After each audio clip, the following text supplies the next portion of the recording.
Chris Philp doesn't have the win that he thinks he does, and then the Tories disagree on the actual measures the government are putting in place to save children. Unbelievable. It's in the ongoing debate about grooming gangs, Chris Philp brings up a case study, so it's probably easier for me to play the clip of this case study. Jane was groomed and abused at the age of just 12. She was gang raped repeatedly. She told the police, and she told her social worker. At one point, the police even found her being abused by an illegal immigrant. But instead of arresting him, the police arrested her. Jane still doesn't know if any of her abusers have been jailed or if any of the public officials who let her down so badly have been held to account. Jane now wants a proper national public inquiry. Home Secretary, why don't you? Now, Chris was quite scarce on the details of this case, so it's possible that it doesn't exist and he's just using it for performative purposes. However, on the chance that it is genuine, something like this hasn't happened in the last 6 months, otherwise it would have been splashed all over the newspapers. And 6 months for this to happen, it's, process too short at the time, especially with all the cuts and delays to the police force.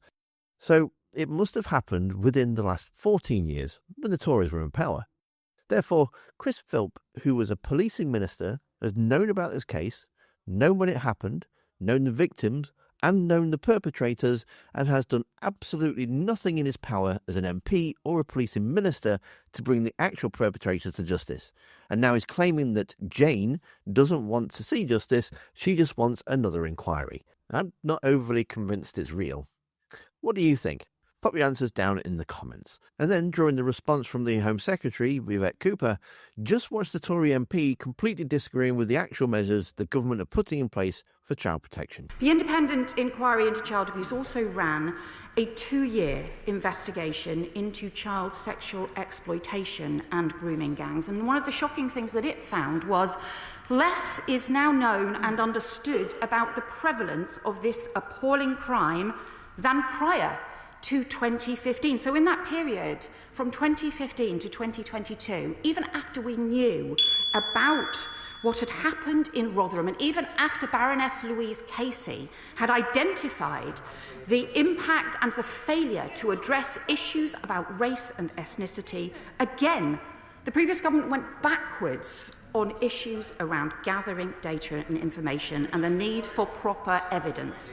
And that is why this government has now commissioned Baroness Louise Casey to instigate a rapid review to uncover the prevalence of this appalling crime across the country, with no holds barred in the way that we know that she will conduct this inquiry, to actually fill the gaps in the evidence rather than rerun the same questions without the evidence and the data that we badly need.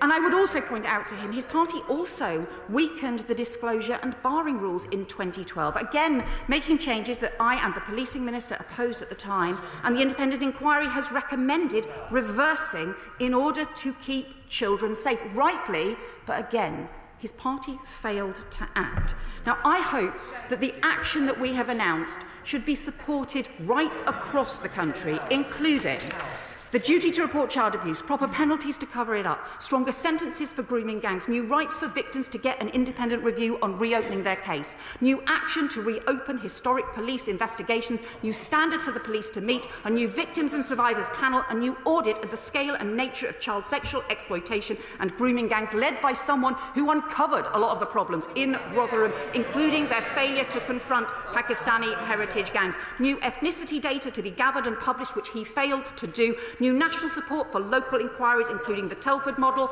victims panels, and new work on accountability linked to the Hillsborough law to hold failures to account, because we will strengthen the law to do so, and a proper timetable for taking forward the independent inquiry, because this has to be about action and about protecting children and keeping them safe. Kevin Holland-Drake thinks landlords should be able to kick renters out without giving a valid reason, and they're not even learning from their previous mistakes, which you can make him making this silly mistake in the video that's on screen now. Thanks for watching, don't forget to hit the like button, and I'll see you next time.